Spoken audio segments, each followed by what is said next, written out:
नमस्ते बच्चों। मैं मनीषा गोखले आशीष हिंदी क्लासेस में आप सभी का स्वागत है। आज हम पढ़ने वाले हैं आपकी पूरक पुस्तक संचयन भाग 1 से पहला पाठ गिल्लू, जिसे लिखा है महादेवी वर्मा जी ने। यह पाठ एक संस्मरणात्मक रेखाचित्र है, एक स्केच है महादेवी वर्मा के पालतू जानवर एक छोटी सी गिलहरी के बारे में, उसके जीवन के बारे में और उनके बीच में क्या संबंध थे, यह हम इस पाठ को पढ़कर जानेंगे। तो चलिए शुरू करते हैं। इस पाठ में आए कठिन शब्दों के अर्थ मैं यहाँ दे रही हूँ। कुछ शब्दों के इंग्लिश में भी अर्थ दे रही हूँ ताकि आपको इस पाठ को समझने में आसानी हो। गिल्लू। सोन जूही में आज एक पीली कली लगी है। इसे देखकर अनायास ही उस छोटे जीव का स्मरण हो आया जो इस लता की सघन हरितिमा में छिपकर बैठता था और फिर मेरे निकट पहुँचते ही कंधे पर कूदकर मुझे चौंका देता था। तब मुझे कली की खोज रहती थी, पर आज उस लघु प्राण की खोज है। तो यहाँ पर महादेवी वर्मा कह रही हैं कि उनके जो बगीचे या गार्डन है उसमें जो पौधा है सोन जूही, मतलब सोने जैसे रंग के फूल वाला जूही का पौधा, उसमें एक पीले रंग की कली या बड लगी हुई है और उसे देखकर लेखिका को अनायास मतलब अचानक एक छोटे जीव का स्मरण हो गया, एक छोटे जानवर की याद आ गई। स्मरण हो आना मतलब याद आना, जो किसी समय में इस लता की जो घनी हरितिमा है, मतलब जो हरियाली है, उसमें छिपकर बैठता था और फिर जब लेखिका वहाँ पहुँचती थी तो एकदम अचानक से लेखिका के कंधे पर कूदकर उसे डरा देता था, चकित कर देता था। तब लेखिका वहाँ पर फूल तोड़ने के लिए आती थी, पर आज वह उस लता के पास उस छोटे जीव को ढूंढने के लिए आई है। लघु प्राण मतलब छोटा जीव। परंतु वह तो अब तक इस सोन जूही की जड़ में मिट्टी होकर मिल गया होगा। कौन जाने, स्वर्णिम कली के बहाने वही मुझे चौंकाने ऊपर आ गया हो। तो लेखिका कह रही है कि चूँकि उसकी मृत्यु के बाद उसे इस पौधे के नीचे की ज़मीन में ही दफनाया गया था, तो वह तो उस ज़मीन में मिलकर मिट्टी में बदल चुका होगा। तो लेखिका को ऐसा भी लग रहा है कि हो सकता है कि इस सुनहरी कली के रूप में वह छोटा जीव ही उन्हें चौंकाने या सरप्राइज़ देने ऊपर आ गया हो। अचानक एक दिन सवेरे कमरे से बरामदे में आकर मैंने देखा, दो कौवे एक गमले के चारों ओर चोंचों से छुआ छुअवल जैसा खेल खेल रहे हैं। यह काकभूषुंडी भी विचित्र पक्षी है, एक साथ समादरित, अनादरित, अति सम्मानित, अति अवमानित। तो यहाँ पर लेखिका अब एक पुराना इंसिडेंट बता रही है कि एक दिन जब वो सुबह कमरे से बाहर आ रही थी, बरामदे में आ रही थी, तो उसने देखा कि दो कौवे एक गमले के चारों तरफ हाइड एंड सीक या छुपा छुपाई खेल रहे हैं, है ना। अब वो लेखिका कहती है कि ये जो कौवे होते हैं ये भी एक अजीबोगरीब पक्षी हैं, मतलब कुछ डिफरेंट है ये जो वर्ड्स हैं वो। क्योंकि कभी तो इनको बहुत रिस्पेक्ट मिलती है और कभी इनकी बहुत इंसल्ट की जाती है, मतलब या तो बहुत ज़्यादा रिस्पेक्ट पा लेते हैं या पूरी तरह से इंसल्ट हो जाती है। कैसे रिस्पेक्ट होती है, देखो हमारे घरों में यह माना जाता है कि श्राद्ध पक्ष में हमारे पूर्वज कौवों के रूप में हमारे घर भोजन करने आते हैं। तो लेखिका इसीलिए कह रही है कि हमारे बेचारे पुरखे ना गरुड़ के रूप में आ सकते हैं, ना मयूर के, ना हंस के। उन्हें पितृ पक्ष में हमसे कुछ पाने के लिए काक बनकर ही अवतीर्ण होना पड़ता है। तो यहाँ पर लेखिका इस बात पर व्यंग भी कर रही है कि ऐसा क्यों कि केवल कौवे के रूप में ही आते हैं, क्या होता अगर वो गरुड़ के रूप में आ जाते या मोर के रूप में आ जाते या हंस के रूप में आ जाते। पर बेचारे हमारे जो पूर्वज हैं वो पितृपक्ष में जो 15 दिनों का समय होता है उसमें हमसे मिलने कौवे के रूप में ही प्रकट होते हैं। अवतीर्ण होना मतलब प्रकट होना।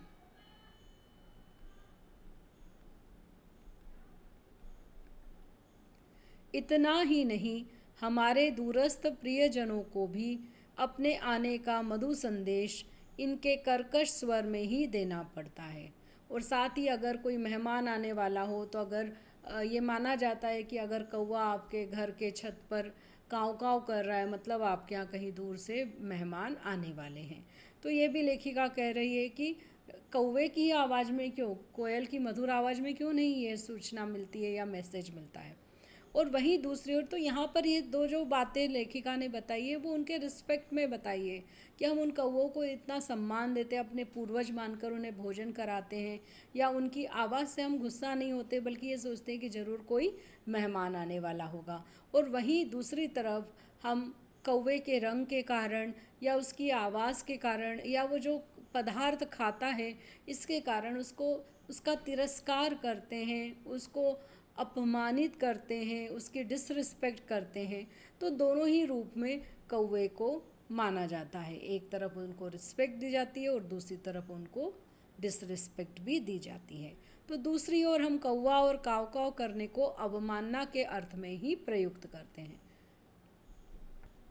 मेरे काक पुराण के विवेचन में अचानक बाधा आ पड़ी, क्योंकि गमले और दीवार की संधि में छिपे एक छोटे से जीव पर मेरी दृष्टि रुक गई। निकट जाकर देखा, गिलहरी का एक छोटा सा बच्चा है जो संभवतः घोंसले से गिर पड़ा है और अब कौवे जिसमें सुलभ आहार खोज रहे हैं। तो अभी लेखिका कौवे के बारे में और भी आपको कहानी बता रही थी, इन्फॉर्मेशन दे रही थी, उनकी ग्रंथ का वर्णन कर रही थी, विवेचन मतलब व्याख्या कर रही थी कि अचानक एक बाधा मतलब अड़चन, इंटरप्शन आ गया। वो क्या आया कि लेखिका ने देखा कि गमले और दीवार के बीच की जो जगह है वहाँ पर एक छोटा सा जीव पड़ा हुआ है। अब जब पास जाकर देखा तो वो क्या था, गिलहरी का एक छोटा सा बच्चा जो शायद घोंसले से गिर गया था। और अब जो दो कौवे हैं जो उस गमले के चारों तरफ घूम रहे थे वो सोच रहे थे कि ये तो बड़ी आसानी से मिला हुआ भोजन है, चलो इसको खाया जाए। काकद्वय की चोंचों के दो घाव उस लघु प्राण के लिए बहुत थे, अतः वह निश्चेष्ट सा गमले से चिपटा पड़ा था। तो जो दो कौवे थे उन्होंने ऑलरेडी उसको चोंचों से मारा था, जिसके कारण उसे घाव हो गए थे, चोट हो गई थी, और वो इतना ज़्यादा हो गया था उस लघु प्राण छोटे जीव के लिए। वह बेहोश सा गमले से चिपक कर पड़ा था। सबने कहा, कौवे की चोंच का घाव लगने के बाद यह बच नहीं सकता, अतः इसे ऐसे ही रहने दिया जाए। परंतु मन नहीं माना। उसे होले से उठाकर अपने कमरे में लाई, फिर रुई से रक्त पोंछकर घावों पर पेंसिलिन का मरहम लगाया। तो लेखिका बता रही है कि जब लोगों ने उस गिलहरी के बच्चे को देखा जिसे कौवे की चोंच से चोट लगी हुई थी, तो वे सब बोलने लगे कि अब तो ये गया, ये बच नहीं सकता है और इसको ऐसे ही रहने दो, अब ये गया है, अब वो कौवे तो खाएंगे इसको छोड़ दो। लेकिन लेखिका का मन नहीं माना। उन्होंने धीरे से उसको उठाया और अपने कमरे में ले गई। फिर रुई से उसका जो खून बह रहा था उसे पोंछा और उसको जहाँ जहाँ चोट आई थी वहाँ पर पेंसिलिन क्रीम लगाई और इस तरह से उन्होंने उसकी देखभाल करना शुरू किया। रुई की पतली बत्ती दूध से भिगोकर जैसे जैसे उसके नन्हे से मुंह में लगाई, पर मुंह खुल ना सका और दूध की बूंदें दोनों ओर ढुलक गई। अब उसके बाद में लेखिका को ये लगने लगा कि इतना छोटा सा चीज़ है, ये कैसे खाएगा, ये तो बेहोश सा लग रहा है। तो उन्होंने क्या किया, रुई की एक पतली पतली सी बत्ती बनाई और उस बत्ती को दूध में भिगोकर जैसे हम ड्रॉपर से ड्रॉप गिराते हैं वैसे ही उसके मुंह में उस बत्ती में भिगोए दूध से ड्रॉप गिराने की कोशिश की। पर चूंकि वो बेहोश था इसलिए उसका मुंह खुल नहीं सका और जो दूध की बूंदें थी वो बाहर ही निकल गई। कई घंटे के उपचार के उपरांत उसके मुंह में एक बूंद पानी टपकाया जा सका। तीसरे दिन वह इतना अच्छा और आश्वस्त हो गया कि मेरी उंगली अपने 2 नन्हे पंजों से पकड़कर नीले कांच के मोतियों जैसी आंखों से इधर उधर देखने लगा। तो इस तरह से कई घंटे तक लेखिका उसका इलाज करती रही। कभी उसको दवाई लगाती, कभी उसको दूध पिलाने की कोशिश करती। तो बड़ी मुश्किल से उसने मुंह खोला और उसके मुंह में पानी की बूंद जा सकी। फिर धीरे धीरे उसने थोड़ा खाना पीना शुरू किया। तो तीसरे दिन तक वो इतना अच्छा और आश्वस्त, मतलब निश्चिंत हो गया था, वो रिलैक्स हो गया था कि वह लेखिका की उंगली को अपने पंजों से पकड़कर इधर उधर देखने लगा था। और उसकी आंखें ऐसी नीली कांच के मोतियों जैसी दिख रही थी। बहुत सुंदर आंखें थी उसकी। 3-4 मास में उसके स्निग्ध रोए, झब्बेदार पूंछ और चंचल चमकीली आंखें सबको विस्मित करने लगी। और धीरे धीरे 3-4 महीने में तो उसकी हेल्थ इतनी अच्छी हो गई, उसके बॉडी पर ऐसे चिकने से रोए, मतलब हेयर्स निकल आए। और उसकी जो पूंछ थी वो भी झब्बेदार हो गई, मतलब बहुत घनी हो गई। और आंखें भी और अधिक चमकीली हो गई। और उसको देखकर सभी लोग आश्चर्यचकित हो जाते थे।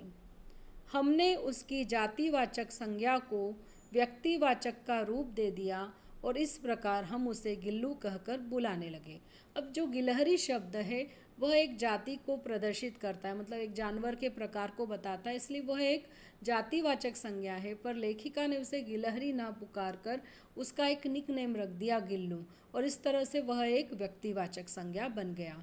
फिर लेखिका ने एक फूल की हल्की सी एक डलिया ली। उस डलिया में लेखिका ने रुई बिछाई और फिर उसे तार से जोड़कर खिड़की पर लटका दिया। तो इस तरह से उसने उसके गिल्लू के, उस जो छोटा जानवर है, उसके रहने की व्यवस्था की। वही 2 वर्ष गिल्लू का घर रहा। वह स्वयं हिलाकर अपने घर में झूलता और अपनी कांच के मनको सी आंखों से कमरे के भीतर और खिड़की से बाहर न जाने क्या देखता समझता रहता। परंतु उसकी समझदारी और कार्यकलाप पर सबको आश्चर्य होता था।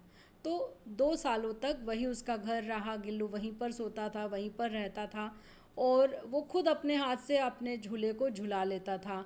और अपनी जो बड़ी बड़ी आँखें हैं, जो कांच के मोती जैसी दिखती थी, उससे कभी वो कमरे के अंदर देखता रहता, कभी खिड़की के बाहर देखता रहता। और बस लोगों की एक्टिविटी से वो समझता रहता कि क्या चल रहा है।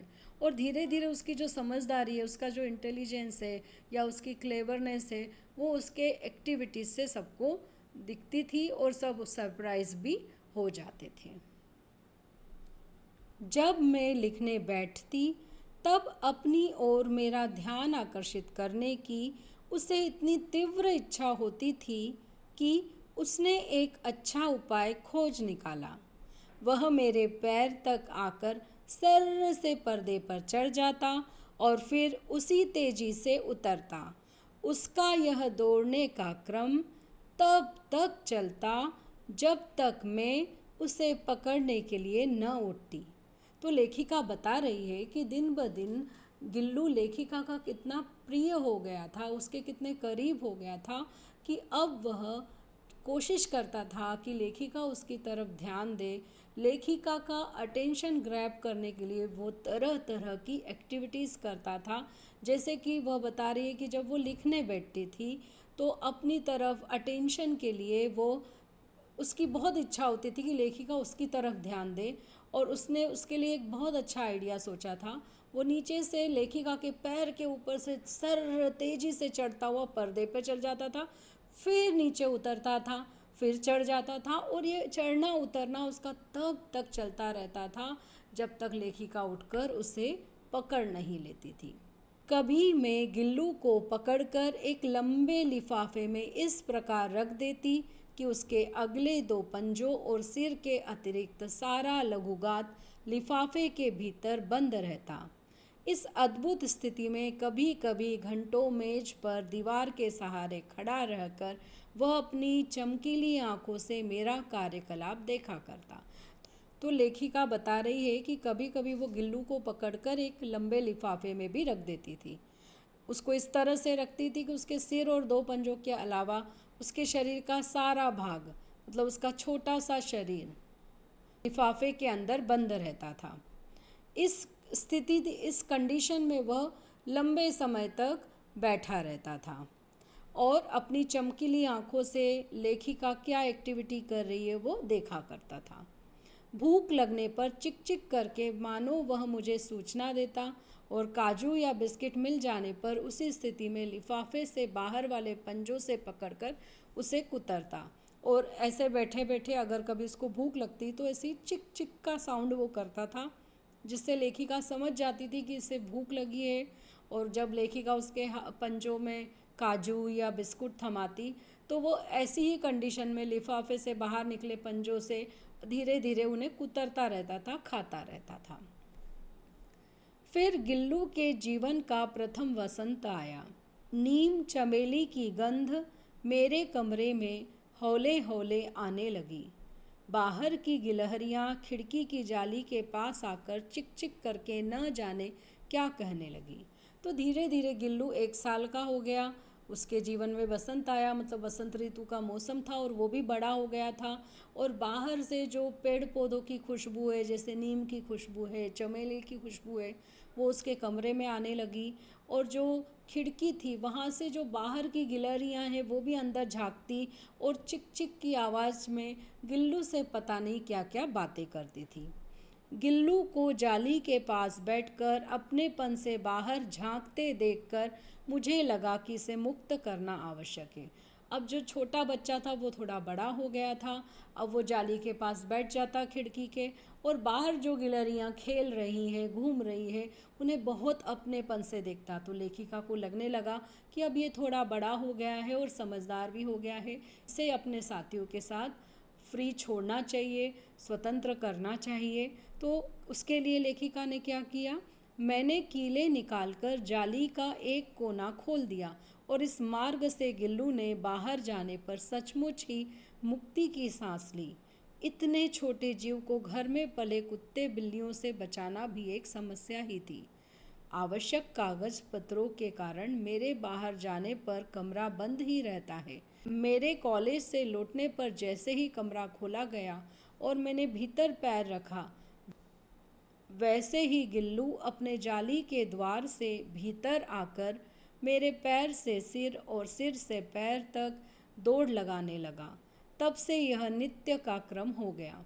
तो लेखिका ने उसे फ्री करने के लिए क्या किया, उसकी जो विंडो थी, विंडो में जो जालियां थी, उस जालियों को एक तरफ से खोल दिया, एक कोना उसका ओपन कर दिया, तो जहाँ से बिल्लू आसानी से बाहर जाने लगा। और उसको बहुत अच्छा लगा बाहर जाकर, जब वो अपने जैसी गिलहरियों के साथ घूमने लगा, खेलने लगा, तो उसको बहुत खुशी हुई।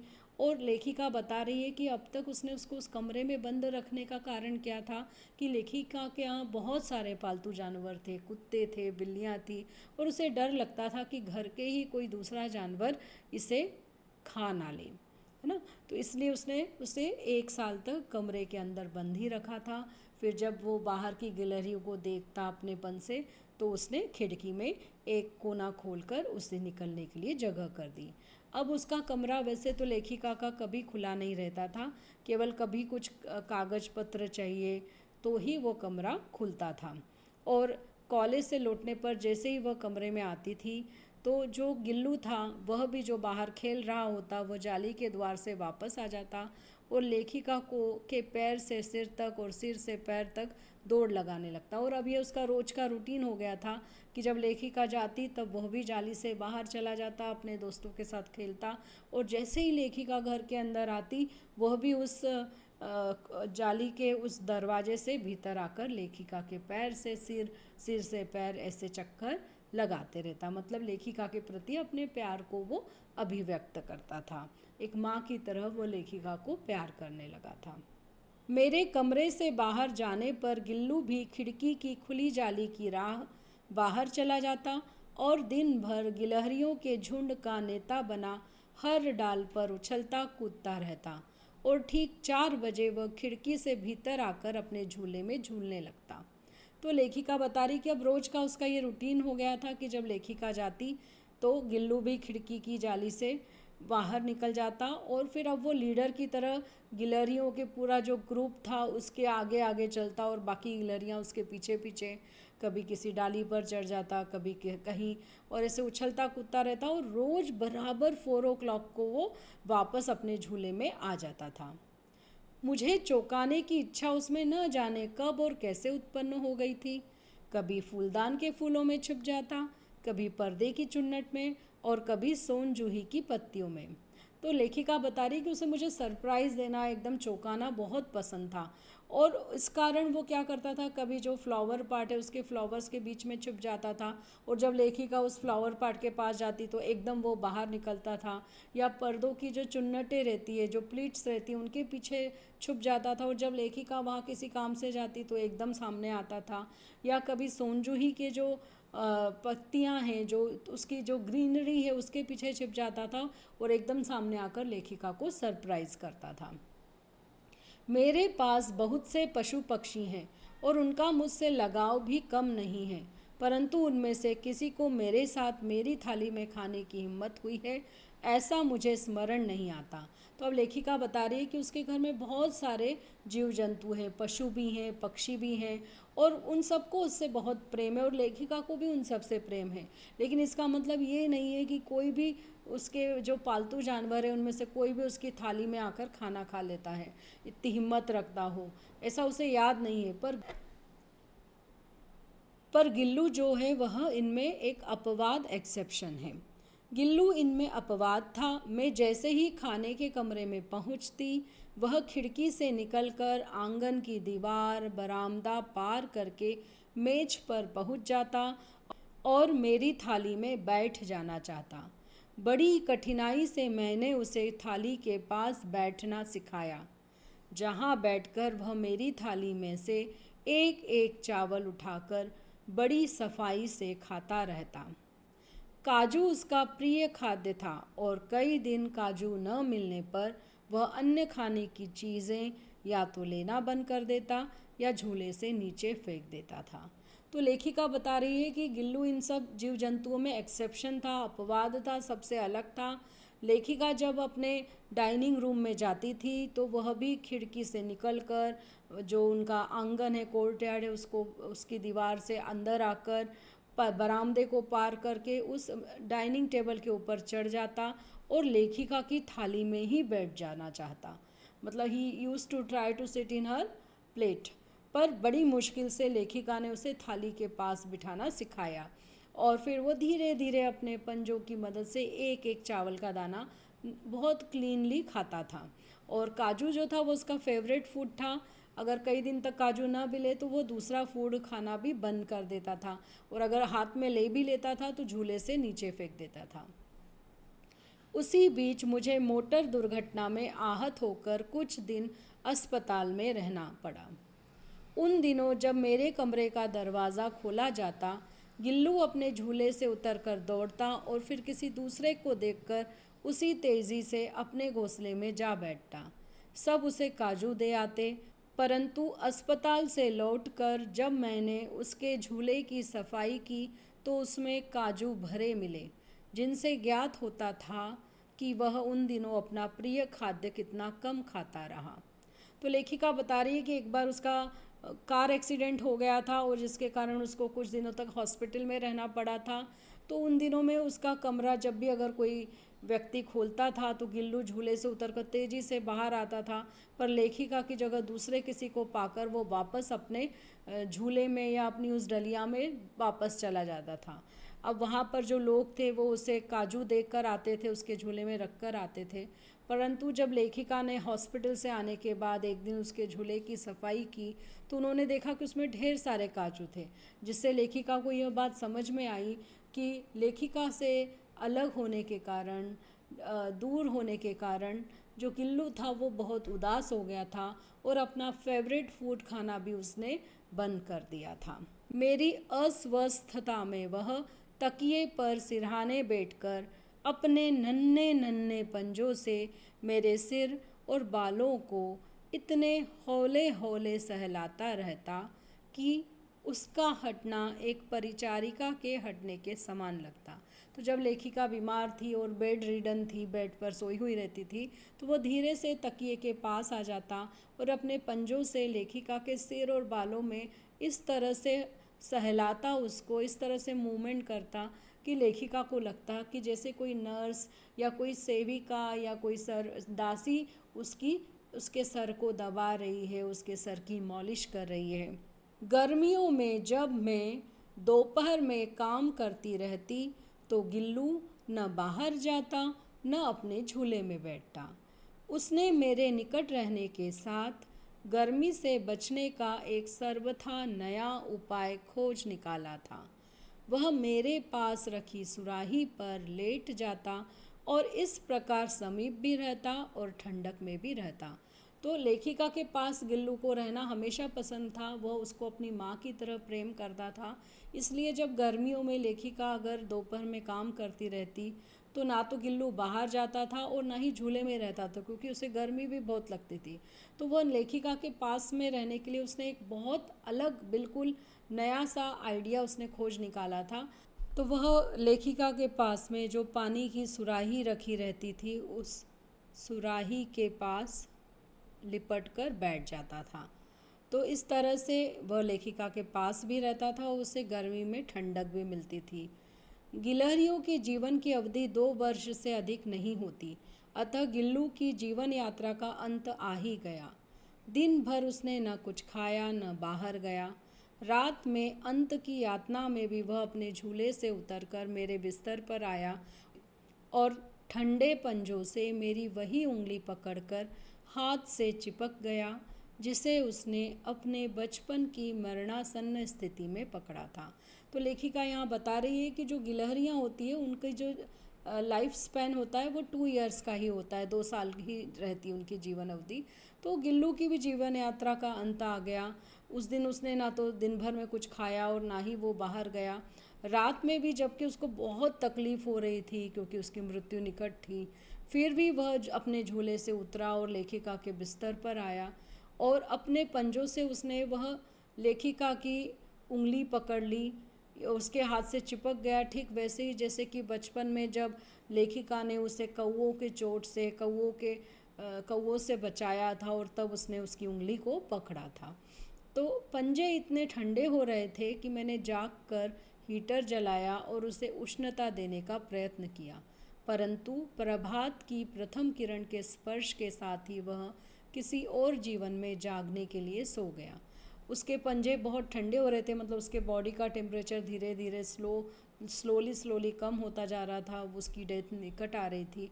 तो लेखिका ने उसको थोड़ी गर्माहट देने के लिए हीटर भी जलाया और उसको हाथों से रगड़ कर भी उसको गर्मी देने की कोशिश की, लेकिन सुबह होते होते वह मर चुका था, उसकी डेथ हो गई थी। तो लेखिका कह रही है कि शायद एक नया जीवन जागने के लिए वह सो गया, मतलब एक नया जीवन में जन्म लेने के लिए उसकी मृत्यु हो गई। उसका झूला उतार कर रख दिया गया है और खिड़की की जाली बंद कर दी गई है, परंतु गिलहरियों की नई पीढ़ी जाली के उस पार चिक चिक करती ही रहती है और सोन जूही पर वसंत आता ही रहता है।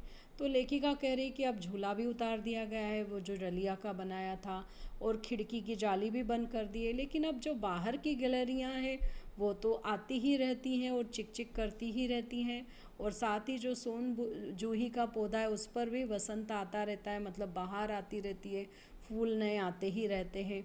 सोन जूही की लता के नीचे गिल्लू को समाधि दी गई है, इसलिए भी कि उसे वह लता सबसे अधिक प्रिय थी, इसलिए भी कि उस लघु गात का किसी वासंती दिन जूही के पिताब छोटे फूल में खिल जाने का विश्वास मुझे संतोष देता है।